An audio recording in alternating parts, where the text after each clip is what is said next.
very few people at that time were predicting that Russia was going to get their ass handed to them, or at least struggle. And Nejc predicted that. He said, look out, everybody thinks that Russia's going to have a quick victory. It's not going to happen that way at all.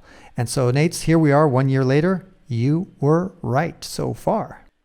There was a lot of chaff, a lot of foggy area back then. So people who were interested in the topic were really hard pressed, to really discern what is good quality information, what are good analysis, and what was not so good or even false.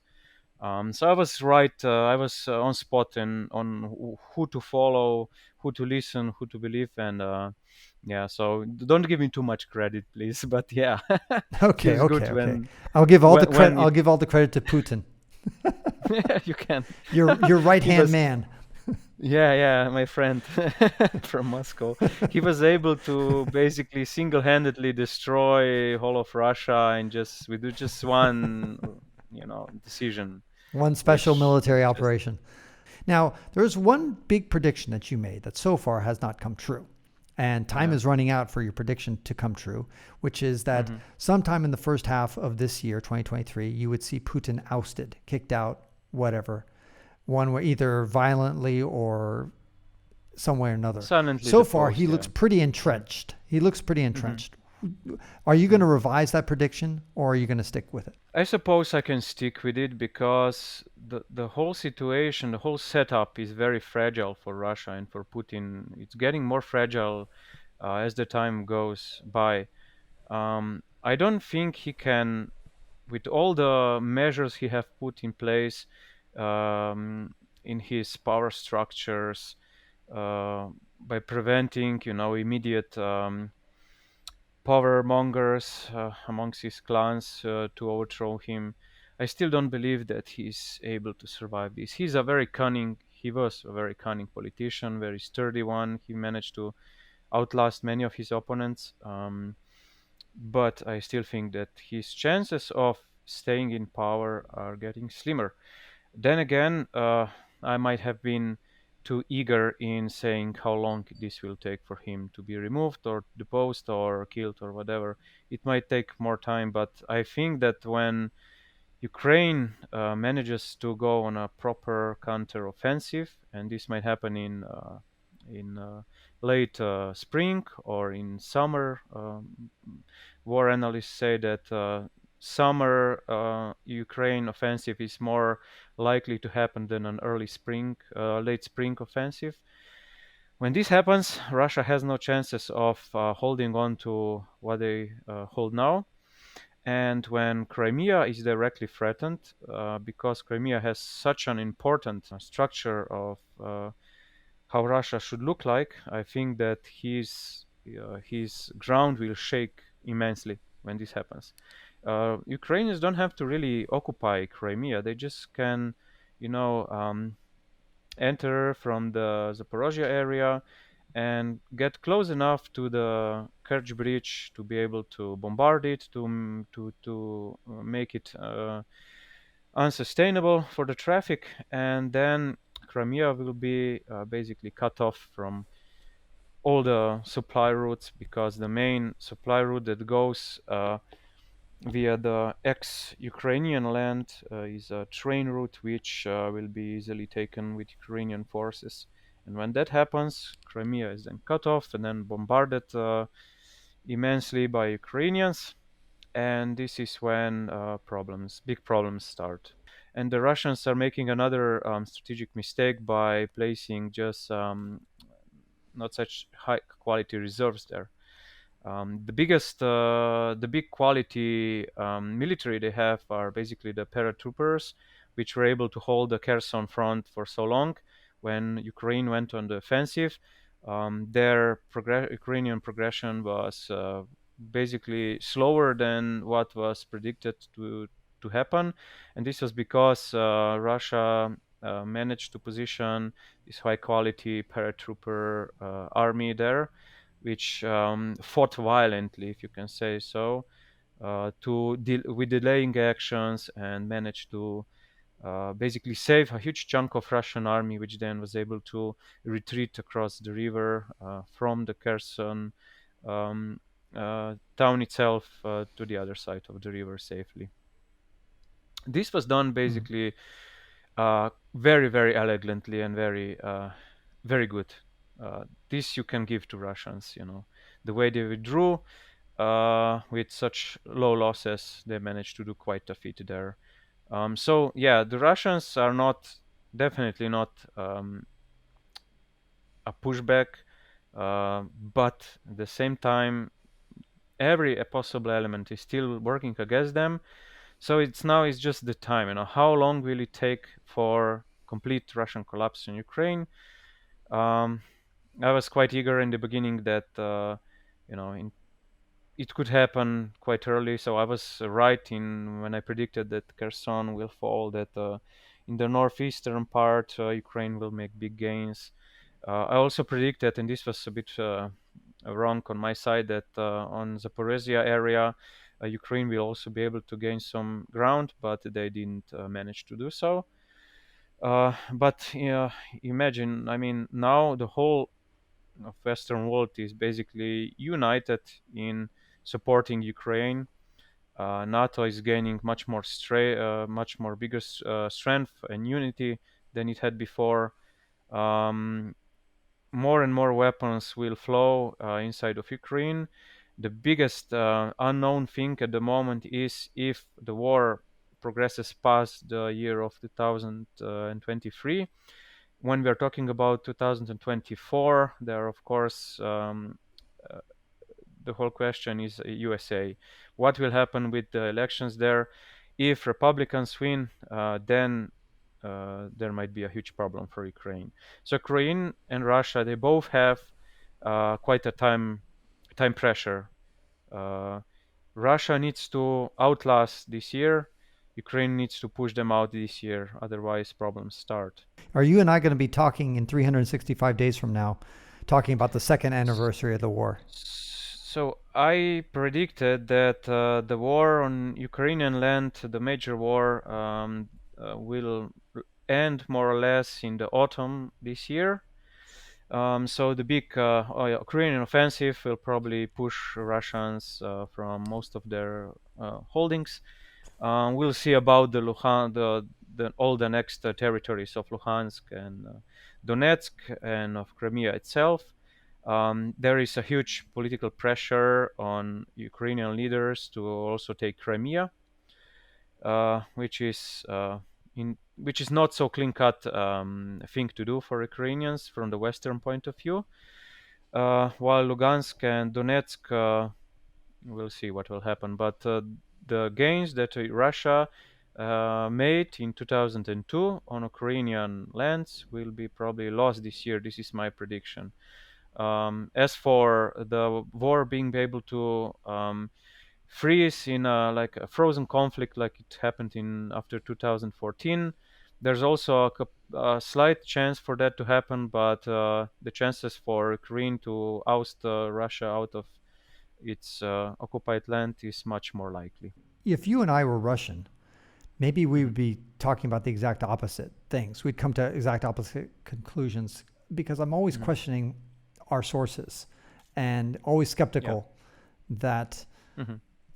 maybe we're being fed the wrong story. I mean, is there any possibility that you're wrong Of course there is, and that but maybe that the Russian propaganda, the Russian perspective is actually right, that that hey, we're going to tough it out, we've got a much more mighty industrial complex, yes, we got our yeah, asses kicked, but just like we came back in the great patriotic war, we made a comeback, we're going to make a yeah, yeah. comeback here and do the same thing. No, I don't think so. I think that Russia has depleted all their aces in their sleeve. They don't have much less left. They are ramping up their war production immensely. But again, as the last time I said that they are really dependent on outside world, which cut all ties with them, with the exception of course Iran, which prompt up the cooperation with Russia, and now China is heading more in that direction. So if China stays more or less uh, on outside at least neutral and not backing up Russia with high-tech technology. Just it's proven that China has been already selling all sorts of stuff, but to Russia, military stuff. But this is not high-tech stuff. It's more or less just lower tier ammunition and stuff like this. Because China, on the other hand, is hard pressed not to lose the Western markets. Then again, they also have a crazy dictator who, if I was laughing once, making a joke once, that if he has a dream about Mao showing in his dream and telling him, yeah, you can attack Taiwan, you will be victorious, he will do it because he's also as detached from reality as Putin was when he made the order of the attack. Because I mean, although the many Western analytics said that, yeah, well, Ukraine will fall in 3 weeks. Everybody knew that Russia cannot win this. Maybe they can win the conventional war, but they could never win the war that would come after they would take Kiev. And this is, all the partisans fighting, the insurgency. It would be just such a crazy quagmire, and they would never be able to really take hold of Ukraine the way they imagined. So yeah, you have again Xi Jinping, which is who is deranged enough to be able to make the attack. There are many on Taiwan. There are many um, signs of him preparing to do so, but there are many checks and balances still which are preventing him to do so because China is so dependent towards the outward, and Russia cannot do much to China. Yeah, all the uh, oil and gas lines that were created throughout the decades of cooperation between Soviet Union and then Russia and the rest of Europe cannot be just done in few years and just change the everything to flow towards China. This is just not doable. Of course, Chinese are known to be able to work on huge projects very fast, but they're also known for very crappy projects which turn into dust just after a few years. So with Chinese, it's oftentimes about saving the face of how they look like on outside, but the reality is quite often quite different with Chinese. And they are quite similar in Russia in that the corruption is wreaking havoc on all parts of their society, also their military. So I wouldn't bet that I wouldn't be so sure that they would be victorious in the war if they decide to take on Taiwan. Last question, Nate. Maybe Yeah. putting on a more cynical, conspiratorial hat. Hmm. Hmm. And some people will say that the West loves this because this is a great way to drain Russia of all its resources and make Russia go on this never-ending war, and just it kind of sucks the blood out of them. And by the way, it keeps Ukraine weak because, of course, they're losing lots of infrastructure and lives to Yeah. this stuff, and it drains both populations, both Ukrainians and Yeah. Russians who are fleeing, and the most intelligent ones, all the computer programmers and IT specialists, are moving to the West to start working in Poland and the rest of Europe and, of course, the United States. And so this is a brain drain for them. And Yep. who benefits from all this? Well, the West, especially the United States. Yeah. And so this is something that Putin might allude to, that, hey, you're trying to cause the destruction of Russia, and Yeah, they're this going is to actually drag out. his And that's why, propaganda. and Hmm. right, and that's exactly why the United States just says, we'll give you 31 tanks. Okay, and then after a few more months, all right, here's 2 planes. All right, here's a couple of Patriot missiles. Just enough to kind of keep them alive and Yeah. fighting and keeping a stalemate, but not enough to really just hammer Russia and end Yeah. this war quickly. You're And so making a some good people got to look point. at that. Yeah. What do you think? So, historically speaking, when US was providing weapon support to countries which needed weapon support and other economical support, it was oftentimes made that it was just trickling just enough, to get the country floating, the country that was receiving that. It started in a similar way with Ukraine. But you have to remember that NATO and US and Western allies are treading a very delicate balance of how much support is too much support, which then starts a nuclear war. Because when Putin is feeling, really with his back pressured on the side of the wall, that he has no other option left, he might, go for the most radical solution because he has nothing else to lose. So yeah, it's a delicate balance. If you analyze how much stuff was flowing to Ukraine, you can see that it was very delicately being ramped up, and a lot of stuff that was not publicly made clear was already flowing to Ukraine, even before it was publicly announced that it was already there.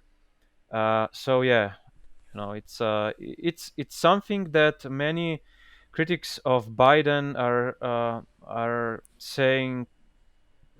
Biden was not decisive enough. He should have sent more stuff sooner to Ukraine. But what if?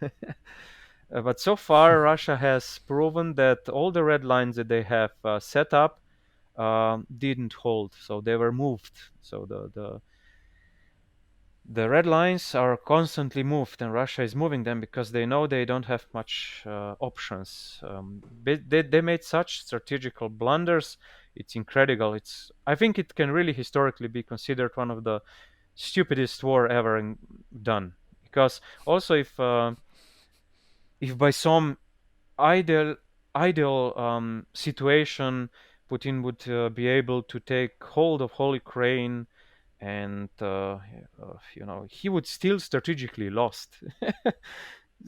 He Russia was on a kind of a good way of progression, but because everything started to settle down after 2014, um, things started to open again. Second stream was almost opened, and then Putin decides to attack Ukraine. He made such an incredible blunder. He basically single-handedly destroyed Russia for a few generations. They cannot, get back from what happened.